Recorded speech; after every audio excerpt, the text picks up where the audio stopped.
নমস্কার, সংস্কৃত educational YouTube চ্যানেলে আপনাকে স্বাগত জানাই। আপনি যদি ক্লাস 12 এর স্টুডেন্ট হয়ে থাকেন এবং আপনার পাঠ্যাংশ হিসেবে সংস্কৃত থাকে, তাহলে আজকের এই সংস্কৃত এডুকেশনাল ভিডিওটি আপনার পরীক্ষার প্রস্তুতিতে অনেক সহযোগিতা করবে।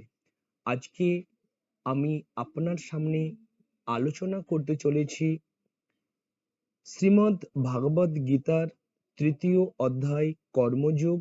সেই কর্মযোগের ৪র্থ থেকে ৭ম শ্লোক, এই ৪টে শ্লোক আজকে এই ভিডিওটির মাধ্যমে আলোচনা করতে চলেছি।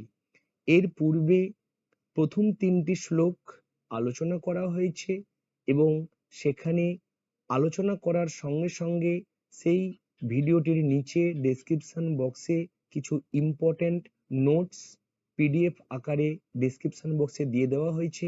আপনি প্রয়োজনে সেই ডেসক্রিপশন বক্স থেকে লিঙ্কে ক্লিক করে পিডিএফ ডাউনলোড করে পড়াশোনা করতে পারেন। চলে আসুন আজকের আলোচ্য টপিকে। আজকের আলোচ্য টপিক হলো উচ্চ মাধ্যমিক দ্বাদশ শ্রেণীর শ্রীমদ্ ভাগবত গীতার ৩য় অধ্যায় কর্মযোগ।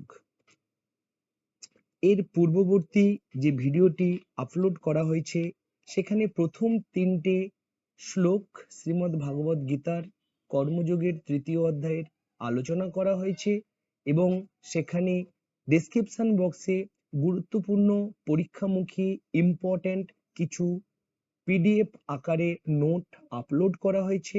আপনি ডেসক্রিপশন বক্স থেকে ডাউনলোড করে নিতে পারেন। চলে আসুন আজকের আলোচ্য টপিকে। আজকে শ্রীমদ্ ভাগবত গীতার কর্মযোগের ৩য় অধ্যায়ের যে কর্মযোগ রয়েছে ৪ নম্বর, ৫ নম্বর, ৬ নম্বর, ৭ নম্বর শ্লোকগুলি ভালো করে বুঝে আজকে এই ভিডিওটির মাধ্যমে আলোচনা করব। তাহলে আমরা ৪ নম্বর শ্লোকে প্রবেশ করার পূর্বে আমি আপনাদের সামনে একটু আলোচনা করে দিতে চাই যে শ্রীমদ্ ভাগবত গীতার রচয়িতা হলেন মহর্ষি কৃষ্ণ দ্বৈপায়ন বেদব্যাস। তিনি মহাভারত রচনা করেছেন। সেই মহাভারতের ৬ষ্ঠ পর্ব শ্রীমদ্ ভাগবত গীতার তিনি রচনা করেছেন। শ্রীমদ্ ভাগবত গীতা মহাভারতের ৬ষ্ঠ পর্ব ভীষ্ম পর্ব থেকে নেওয়া হয়েছে। ২৫তম অধ্যায় থেকে ৪৫তম ৪২তম অধ্যায় পর্যন্ত এই ১৮টি অধ্যায়। এই যে ১৮টি অধ্যায় সম্পন্ন বা টোটাল শ্রীমদ্ ভাগবত গীতাতে ১৮টি অধ্যায়ে বিভক্ত হলেও ৭০০টি শ্লোক সমন্বিত। সেই ৭০০টি শ্লোক কোথায় কোন অধ্যায়ে রয়েছে আমি এর পূর্বের ভিডিওতে আপনাকে গল্পের আকারে জানিয়েছিলাম যে শ্রীমদ্ ভাগবত গীতার কর্মযোগে কি রয়েছে। আজকে এই ভিডিওটির মাধ্যমে আপনাকে জানাতে যাচ্ছি যে শ্রীমদ্ ভাগবত গীতার ১৮টি অধ্যায়ের কোন অধ্যায়ে কতগুলো শ্লোক রয়েছে এবং সেই অধ্যায়গুলির নাম কি, এটা আমি আজকে আপনাকে জানিয়ে তারপরে আমি আপনার ৪, ৫, ৬, ৭ নম্বর শ্লোক আলোচনা করব। এবং এই যেটা আমি আপনার সামনে আলোচনা করে দিচ্ছি এইটা টোটালটাই পিডিএফ আকারের নোটস। আপনি এই ভিডিওটির নিচে ডেসক্রিপশন বক্সে লিংক ক্লিক করে ডাউনলোড করে নিতে পারেন।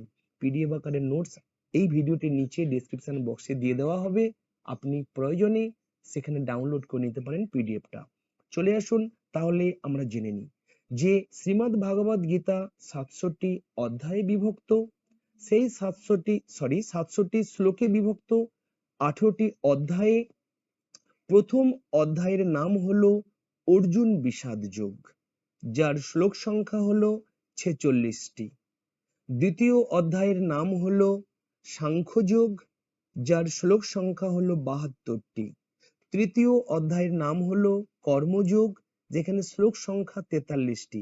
আমাদের মাত্র ১১টি আমাদের পাঠ্যাংশ কর্মযোগ। চতুর্থ অধ্যায়ের নাম হলো জ্ঞানযোগ, যেখানে ৪২টি শ্লোক রয়েছে। পঞ্চম অধ্যায়ের নাম হলো কর্ম সন্ন্যাস যোগ, যেখানে ২৯টি শ্লোক রয়েছে। ষষ্ঠ অধ্যায়ের নাম হলো অভ্যাস যোগ, যেখানে ৪৭টি শ্লোক রয়েছে। সপ্তম অধ্যায় জ্ঞান বিজ্ঞান যোগ, যেখানে 30টি শ্লোক রয়েছে। অষ্টম অধ্যায়ের নাম হলো অক্ষর ব্রহ্মযোগ, যেখানে 28টি শ্লোক রয়েছে। নবম অধ্যায়ের নাম হলো রাজবিদ্যা রাজগুহ্য যোগ, যেখানে 34টি শ্লোক রয়েছে। দশম অধ্যায়ের নাম হলো বিভূতি যোগ, যেখানে 42টি শ্লোক রয়েছে। একাদশ অধ্যায়ের নাম হলো বিশ্বরূপ দর্শন যোগ, যেখানে 55টি শ্লোক রয়েছে। দ্বাদশ অধ্যায়ের নাম হলো ভক্তি যোগ, যেখানে 20টি শ্লোক রয়েছে। ত্রয়োদশ অধ্যায়ের নাম হলো প্রকৃতি পুরুষ বিবেক যোগ, যেখানে 35টা শ্লোক রয়েছে। চতুর্দশ অধ্যায়ের নাম হলো গুণত্রয় বিভাগ যোগ, যেখানে 27টি শ্লোক রয়েছে। পঞ্চদশ অধ্যায়ের নাম হলো পুরুষোত্তম যোগ, যেখানে 20টি শ্লোক রয়েছে। ষোড়শ অধ্যায়ের নাম হলো দৈবাসুর সম্পদ বিভাগ যোগ, যেখানে 24টি শ্লোক রয়েছে। সপ্তদশ অধ্যায় এর নাম হলো শ্রদ্ধাত্রয় বিভাগ যোগ, যেখানে 28টি শ্লোক রয়েছে। আর অষ্টাদশ বা অন্তিম অধ্যায়ের নাম হলো মোক্ষ যোগ, যেখানে 78টি শ্লোক রয়েছে। এইভাবে মোট 700টি শ্লোক রয়েছে শ্রীমদ্ ভাগবত গীতায়। বুঝতে পেরেছেন? আপনাকে টোটালটাই পিডিএফ আকারে এই ডেসক্রিপশন বক্সের নিচে লিংক দিয়ে দেওয়া হবে, আপনি সেই লিংকে ক্লিক করে পিডিএফটা ডাউনলোড করে নিতে পারেন। চলে আসুন তাহলে আজকে আমরা জেনে নিলাম শ্রীমদ্ ভাগবত গীতায় 700টি শ্লোক রয়েছে, যাকে সপ্তশতী বলা হয়, এবং সপ্তশতী 18টি অধ্যায়ে বিভক্ত শ্রীমদ্ ভাগবত গীতা। সেই 18টি অধ্যায়ের নাম আমরা জেনে নিলাম। চলে আসুন আজকের পরবর্তী আপনার সামনে 4 নম্বর শ্লোকে কি বলা হয়েছে, 4 নম্বর শ্লোকটা একটু ভালো করে বুঝে নিন। চলে আসুন 4 নম্বর শ্লোকে কি বলা হয়েছে। 4 নম্বর শ্লোকে বলা হয়েছে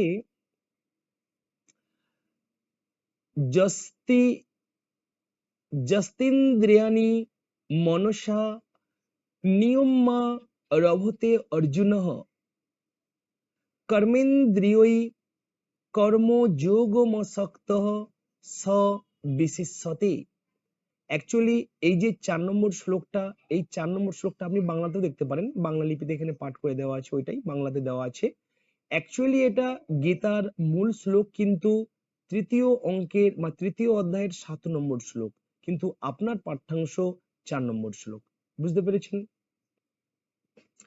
তাহলে কি বলা হয়েছে না, 4 নম্বর শ্লোকে বলা হয়েছে যস্তেন্দ্রিয়াণি মনসা নিয়ম্যার ভতে অর্জুনঃ কর্মেন্দ্রিয়ৈ কর্মযোগমসক্ত সহ বিশিষ্যতে। প্রত্যেকটার মিনিং একটু আমাকে ভালো করে বুঝে নিতে হবে।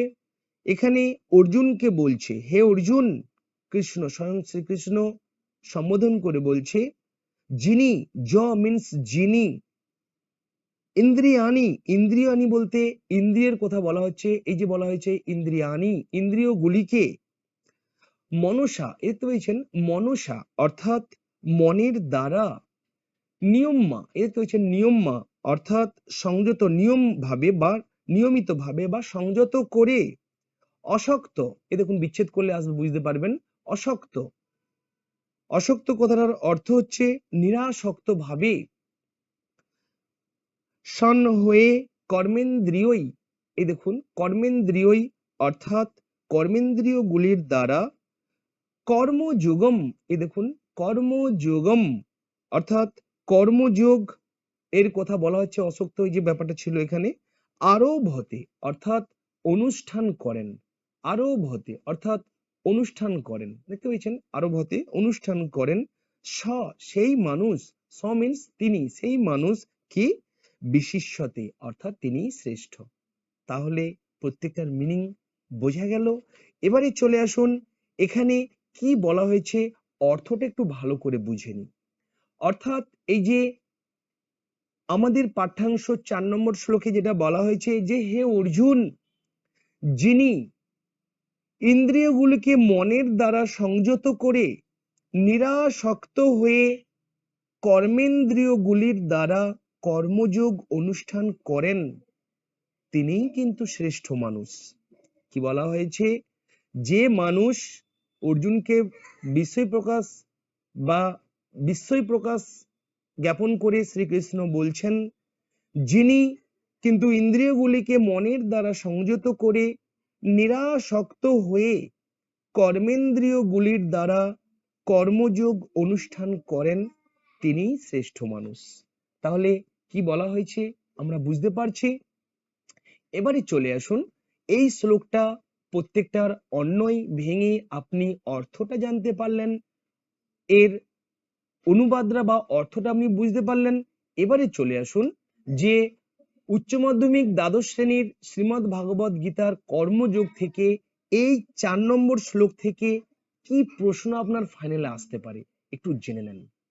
তাহলে 1 নম্বরে যেটা বলা হয়েছে ইন্দ্রিয়ানি, 1 নম্বরে যেটা বলা হয়েছে ইন্দ্রিয়ানি শব্দের দ্বারা কি বোঝানো হয়েছে, ইন্দ্রিয়ানি শব্দের দ্বারা কি বোঝানো হয়েছে না, এখানে ইন্দ্রিয়ানি এই যে শব্দটি, এই যে ইন্দ্রিয়ানি এই যে শব্দটির দ্বারা অ্যাকচুয়ালি এই 1 নম্বর প্রশ্নের এটাই কিন্তু মূল প্রশ্ন, কি ইন্দ্রিয়ানি শব্দের দ্বারা কি বোঝানো হয়েছে, যার উত্তরটা হলো ইন্দ্রিয় বলতে 5টি জ্ঞানেন্দ্রিয় এবং 5টি কর্মেন্দ্রিয়কে মেনলি বোঝায়।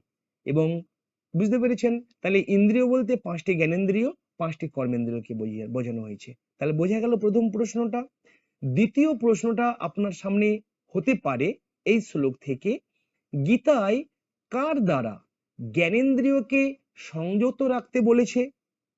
দ্বিতীয় যে প্রশ্নটা বলা হচ্ছে শ্রীমদ্ ভাগবত গীতায়, এরকমও প্রশ্ন আসতে পারে। আপনি আপনার সামনে 3টে প্রশ্ন উপস্থাপন করছি, আপনি এই শ্লোকটা থেকে নিজে নিজে প্রশ্ন করুন, আরো প্রশ্ন হবে যার উত্তর আপনি নিজে দিতে পারবেন।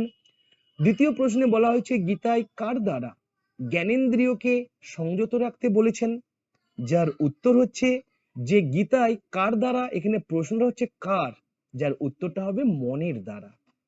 তাহলে যখনই আমরা যে অপশন পড়ব, সেটা বাংলা ইংলিশ সংস্কৃত যাই পড়ি না কেন, যেটুকু অপশন পড়ব আমি চেষ্টা করব সেই অপশন থেকে কি কি প্রশ্ন আমার ফাইনাল আসতে পারে তার প্রশ্নগুলোকে তুলে ধরবো, প্রশ্ন তুলে ধরে তারপর তার উত্তর নিজে নিজে করার চেষ্টা করব। বুঝতে পেরেছেন কিভাবে হচ্ছে? আমি সংস্কৃতে আপনাকে একের পর এক ধরাচ্ছি, একটা শ্লোক পাঠ করিয়ে তার অর্থ বুঝিয়ে একটা একটা প্রশ্ন। আপনি অন্যান্য সাবজেক্ট পড়বেন, বাংলা পড়তে পারেন, ইংলিশ পড়তে পারেন, একই জিনিস এইভাবে একটা টপিক পড়ুন, সেটা প্রোজ পোয়েট্রি যাই হোক না কেন, ড্রামা দিয়ে সেখান থেকে নিজে নিজে প্রশ্ন করুন, দেখবেন তার উত্তর নিজে থেকেই পেয়ে যাবেন। তাহলে দ্বিতীয় প্রশ্নটা বোঝা গেল, গীতায় কার দ্বারা জ্ঞানেন্দ্রিয়কে সংযত রাখতে বলা হয়েছে, যার উত্তরটা হচ্ছে মনের দ্বারা। নেক্সট চলে আসুন 3 নম্বর শ্লোকে কি বলা হয়েছে, কে প্রশংসার পাত্র। না, অ্যাকচুয়ালি এই যে প্রশ্নটা করা হয়েছে কে, অ্যাকচুয়ালি প্রশ্ন কিন্তু এইটা, কে প্রশংসার পাত্র না, যে মানুষ মনের সঙ্গে জ্ঞানেন্দ্রিয়গুলিকে সংযত রেখে বিষয়ে অনাসক্ত থেকে কর্মেন্দ্রিয়গুলির দ্বারা কর্ম করেন তিনি প্রশংসার পাত্র। কি বললাম আরো একবার বলে দিচ্ছি, প্রশ্নটা 3 নম্বর ভেরি ভেরি ইম্পর্টেন্ট প্রশ্ন, এইরকম প্রশ্নই আপনার পরীক্ষায় আসে। আপনি আপনার দেখবেন টেক্সট বইয়ের পিছনে বহু প্রশ্ন দেওয়া আছে, ওই প্রশ্নটা মেন প্রশ্ন নয়, এই যে শ্লোকটা পড়লেন, শ্লোকটা থেকে যে কটা প্রশ্ন আমরা নির্যাস করে বেরিয়ে এলো এটাই মেন প্রশ্ন, ফাইনালের প্রশ্ন। ঠিক আছে, তাহলে প্রশ্ন করা হয়েছে কে প্রশংসার পাত্র না, যে মানুষ মনের সঙ্গে জ্ঞানেন্দ্রিয়গুলিকে সংযত রেখে বিষয়ে অনাসক্ত থেকে কর্মেন্দ্রিয়গুলির দ্বারা কর্ম করে যান তিনি প্রশংসার পাত্র। তাহলে বোঝানো গেল তৃতীয় প্রশ্নটা। চলে আসুন পরবর্তী 4 নম্বর শ্লোকটা হলো, এবারে 5 নম্বর যে শ্লোকটা রয়েছে, এই 5 নম্বর শ্লোকে কি রয়েছে একটু আমরা জেনে নেব, একটু আমরা বুঝে নেব। চলে আসুন 5 নম্বর শ্লোকে কি রয়েছে একটু বুঝে নিই। এখানে বলা হয়েছে নিয়তং কুরু কর্ম তং কর্ম জায়ো অকর্মণঃ শরীরো যাত্রাপি চ তে ন প্রসিদ্ধে দ কর্মণঃ। অ্যাকচুয়ালি এটা 5 নম্বর শ্লোক, কিন্তু শ্রীমদ্ ভাগবত গীতার মূল হচ্ছে 3য় অধ্যায়ের 8 নম্বর শ্লোক। আপনি এই যে বাংলায় দেওয়া আছে আপনি এটাও পড়তে পারেন, কোনো রকম অসুবিধা নেই। আবারও বলছি এখানে কি বলা হয়েছে, নিয়তং কুরু কর্ম ত্বং কর্ম জ্যায় অকর্মণঃ শরীরো যাত্রাপি চ তে ন প্রসিদ্ধে দ অকর্মণঃ। এখানে প্রত্যেকটার মিনিং একটু আমি বুঝে নিই। প্রথমে তম, এই যে তং কথাটা আসছে, এই যে তম এর অর্থ হচ্ছে তুমি বুদ্ধির দ্বারা, নিয়তম এই দেখুন নিয়তম নিয়ন্ত্রিত অর্থাৎ বুদ্ধির দ্বারা তুমি নিয়ন্ত্রিত কর্ম, এই যে দেওয়া আছে কর্ম, কর্ম অর্থাৎ কর্ম কুরু, কুরু কথার অর্থ হচ্ছে করে যাও। হি যেহেতু কি বলা হয়েছে না অকর্মণঃ, অকর্মণঃ এই যেটা অকর্মণঃ অর্থাৎ কর্ম না করা থেকে, কর্ম অর্থাৎ অকর্ম, কর্ম না করা থেকে কর্ম অর্থাৎ কর্ম কি করা হয়েছে, কর্ম করা জ্যায়, জ্যায় মিন্স হচ্ছে মহত্তর বা ভালো, এই অর্থে আসছে। তারপরে কি বলা হয়েছে অকর্মণঃ, অকর্মণঃ কি বলা হয়েছে অকর্মণঃ অর্থাৎ কর্ম না করলে, এই যে অকর্মণঃ বলা হয়েছে না, অকর্মণঃ কর্ম না করলে, তে অর্থাৎ তোমার, কর্ম না করলে তোমার শরীর যাত্রা অপি, দেখতেছেন শরীর ও যাত্রা অপি অর্থাৎ শরীর যাত্রাও ন প্রসিদ্ধেত, কোথায় গেল এই যেটা ন প্রসিদ্ধেত অর্থাৎ চলবে না। তাহলে প্রত্যেকটার অর্থ বুঝতে পারলেন। এবারে চলে আসুন এই শ্লোকটির একটা অর্থ আপনার সামনে তুলে ধরি। তুমি অর্থাৎ স্বয়ং শ্রীকৃষ্ণ অর্জুনকে বলছে তুমি বুদ্ধির দ্বারা নিয়ন্ত্রিত কর্ম করো, যেহেতু কর্ম না করা থেকে কর্ম করা মহত্তর, কর্ম না করলে তোমার শরীর যাত্রাও চলবে না। তাহলে কি বলেছে বুঝতে পেরেছি, আরো একবার তুলে ধরছি।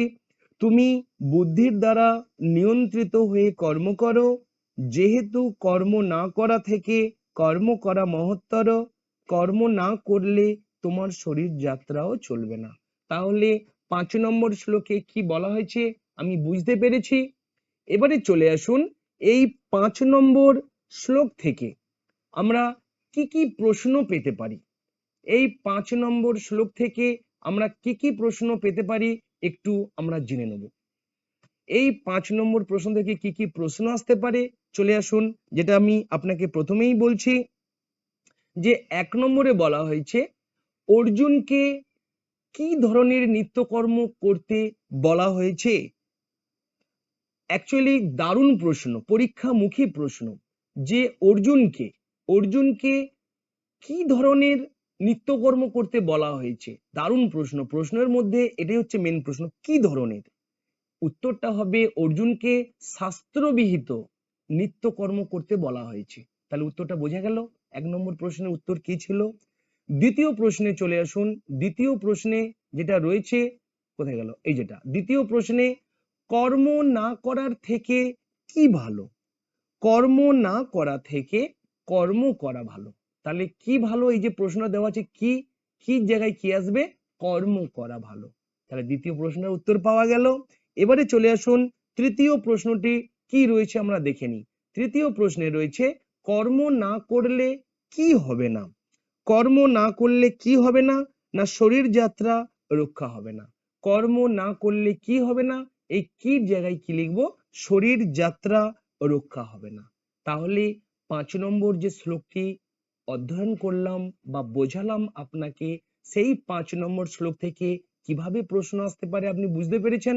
এইগুলোই কিন্তু টেক্সট ভিত্তিক প্রশ্ন বলা হয়, ঠিক আছে। আপনিও এইভাবে যে টপিকে যখনই পড়বেন তখনই কিন্তু এইভাবে প্রত্যেকটা থেকে প্রশ্ন সেট করবেন নিজে নিজে, তারপরে তার উত্তর করার চেষ্টা করবেন। তাহলে বোঝাতে পারলাম। তাহলে চলে আসুন পরবর্তী শ্লোকে কি রয়েছে একটু বুঝে নি। পরবর্তী শ্রীমদ্ ভাগবত গীতার 6 নম্বর শ্লোকে কি বলা হয়েছে একটু আমরা বুঝে নেব। 6 নম্বর শ্লোকে যেটা বলা হয়েছে যে তস্মাদ শক্ত সততং, কোথায় গেল কারসারটা, কোথায় গেল, আচ্ছা, তস্মাদ শক্ত সততং কার্যং কর্ম সমাচার অশক্ত আচরণ কর্ম পরমাপ্নতি পুরুষঃ। এটা কিন্তু গীতার মূল শ্লোক সংখ্যা কিন্তু 19, ঠিক আছে। 19 নম্বর শ্লোক অ্যাকচুয়ালি আমাদের পাঠ্যাংশ 6 নম্বর হিসাবে রয়েছে। চলে আসুন কি বলা হয়েছে প্রত্যেকটার অর্থ একটু আমরা বুঝে নিই, মিনিং। এখানে তস্মাৎ কথাটার অর্থ হচ্ছে, এই যেটা প্রথমে তস্মাৎ কথাটার অর্থ হচ্ছে অতএব বা সুতরাং এরকম অর্থে। অশক্ত, অশক্ত কথাটার অর্থ হচ্ছে নিরাসক্ত হয়ে।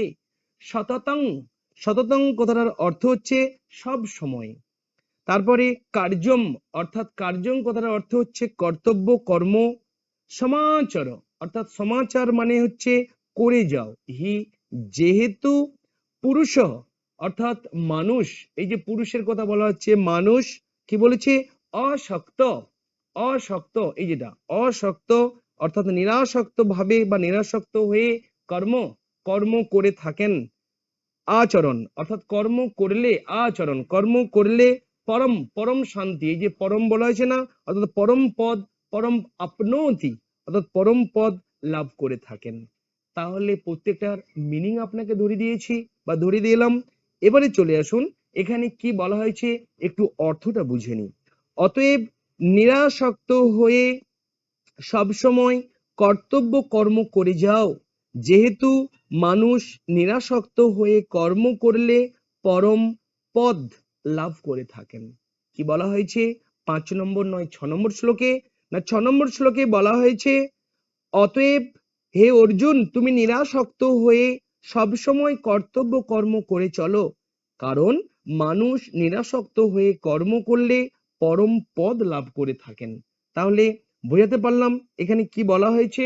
এবারে চলে আসুন এই শ্লোকটির থেকে কি কি প্রশ্ন হতে পারে বা আমাদের ফাইনালে কিভাবে প্রশ্ন হয় সেটা একটু আমরা বুঝে নিই। এই 6 নম্বর শ্লোক থেকে প্রশ্ন এরকমই হতে পারে যে 1 নম্বর যেটা হচ্ছে যে করণীয় কর্ম কিভাবে করা উচিত। অ্যাকচুয়ালি যে প্রশ্নটা খুবই গুরুত্বপূর্ণ প্রশ্ন, করণীয় কর্ম কিভাবে করা উচিত। না অ্যাকচুয়ালি যার উত্তরটা হবে ফলের আসক্তি ত্যাগ করে। আমরা যে কর্ম করি তার একটা ফল আশা করি না, সেই ফলের আসক্তি ত্যাগ করে কর্ম করা উচিত, এটাই বলা হয়েছে 1 নম্বর শ্লোকে। তাহলে 1 নম্বর শ্লোকটা মানে 1 নম্বর প্রশ্নটার উত্তর দিতে পারলাম। করণীয় কর্ম কিভাবে করা উচিত, এখানে প্রশ্ন কিন্তু কিভাবে, এই যে প্রশ্নটা আছে না করণীয় কর্ম ফলের আসক্তি ত্যাগ করে করা উচিত, বোঝানো গেল।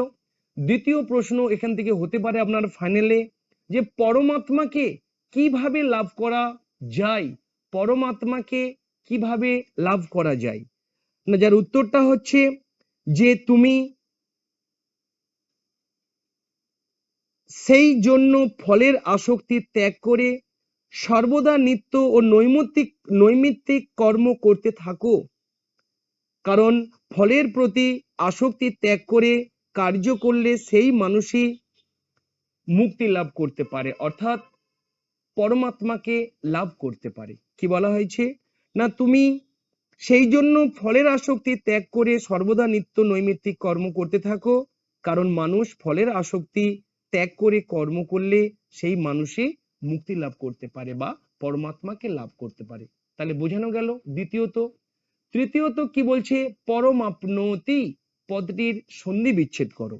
এখানে পরমাপ্নতি পদটিকে সন্ধি বিচ্ছেদ করলে আসবে পরম যুক্ত আপনতি, পরম যুক্ত আপনতি, পরম যুক্ত আপনতি, আ পয়দন্তে ন, পরমযুক্ত আপনতি পয়দন্তে নয়ে ওকার তয় হস্যইকার। আচ্ছা ঠিক আছে আমি বলে দিচ্ছি, হ্যাঁ পরমযুক্ত আপনতি বুঝতে পেরেছি। তাহলে দ্বিতীয়ত মানে তৃতীয়ত যে সন্ধি বিচ্ছেদ দেওয়া আছে এটা বোঝা গেল। এবারে চলে আসুন যে 4 নম্বর প্রশ্নটি কি রয়েছে, এখানে কি হতে পারে। সমাচর পদটির ব্যুৎপত্তি নির্ণয় করো। এখানে সমাচর পদটির ব্যুৎপত্তি হলো সম পূর্বক আ যুক্ত চর যুক্ত লোটিহি, সম্পূর্বক আ যুক্ত চর যুক্ত লোটিহি করে সমাচর পদটি সম্পন্ন হয়েছে। তাহলে এই যে 6 নম্বর শ্লোক, এখান থেকে কিভাবে প্রশ্ন হতে পারে আমরা বুঝতে পারলাম। এবারে চলে আসুন আপনার পরবর্তী 7 নম্বর মূল শ্লোকে কি বলা হয়েছে বা কি আছে একটু আমরা বুঝে নিই। 7 নম্বর শ্লোকে বলা হয়েছে কর্মণ্যৈব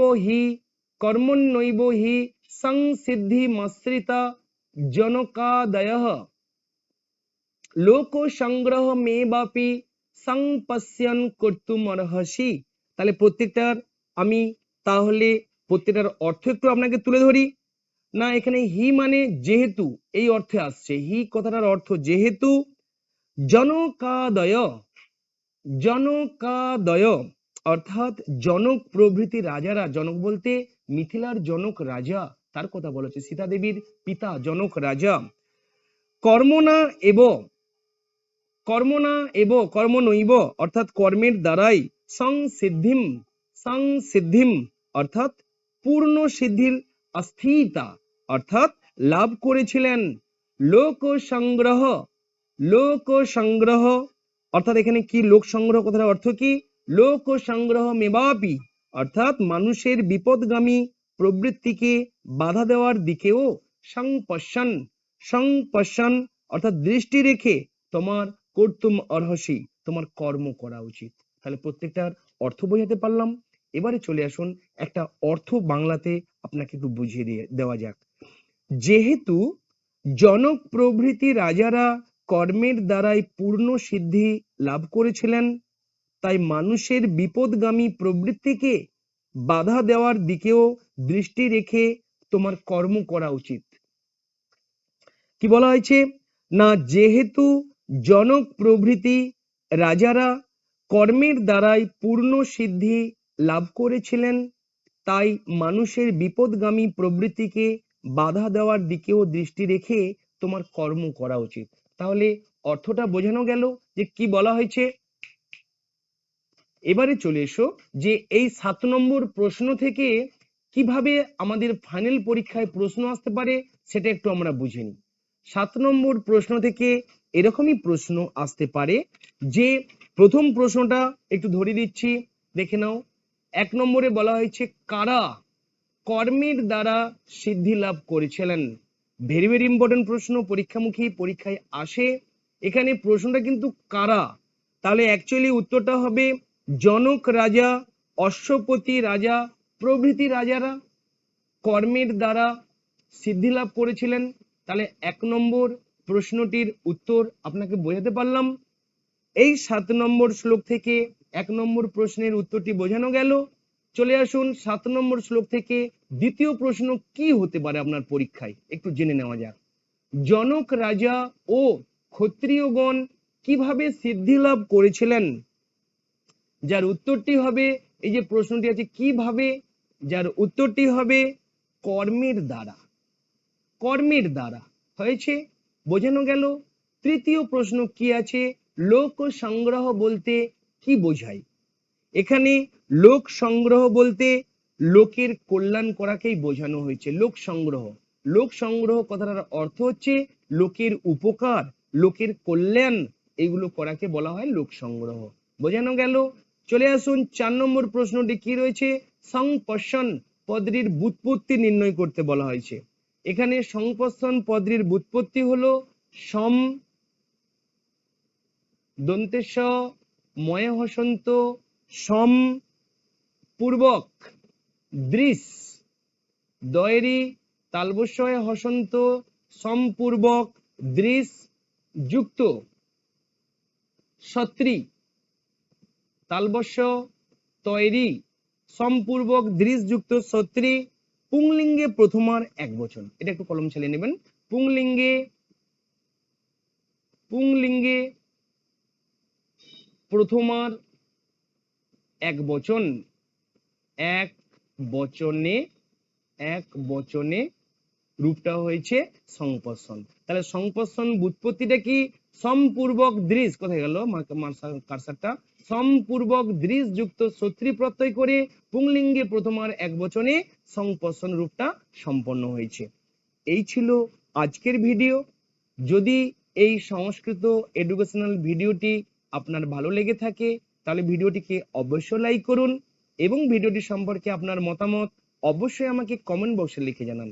আর এখনো পর্যন্ত আপনি যদি এই চ্যানেলটিকে সাবস্ক্রাইব না করে থাকেন তাহলে প্লিজ চ্যানেলটিকে সাবস্ক্রাইব করুন, যাতে করে এরকম এডুকেশনাল আপডেট ভিডিও সবার আগে আপনার কাছে পৌঁছে যায়।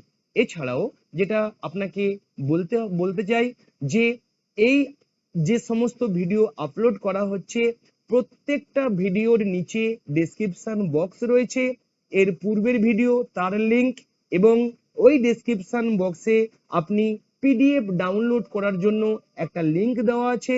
সেই লিংকে ক্লিক করলে আপনি বিভিন্ন নোটস বিভিন্ন সংক্ষিপ্ত প্রশ্ন বা যে সমস্ত নোটস আপনাকে পিডিএফ আকারে আপলোড করা হবে বা আপনার জন্য রেডি করা হয়েছে, আপনি ওই পিডিএফ এর যে লিঙ্কটা ওখানে ক্লিক করলে আপনি ওটাকে ডাউনলোড করে পড়াশোনা করতে পারবেন পিডিএফ আকারে। তাহলে এই ছিল আজকের ভিডিও। Thank you.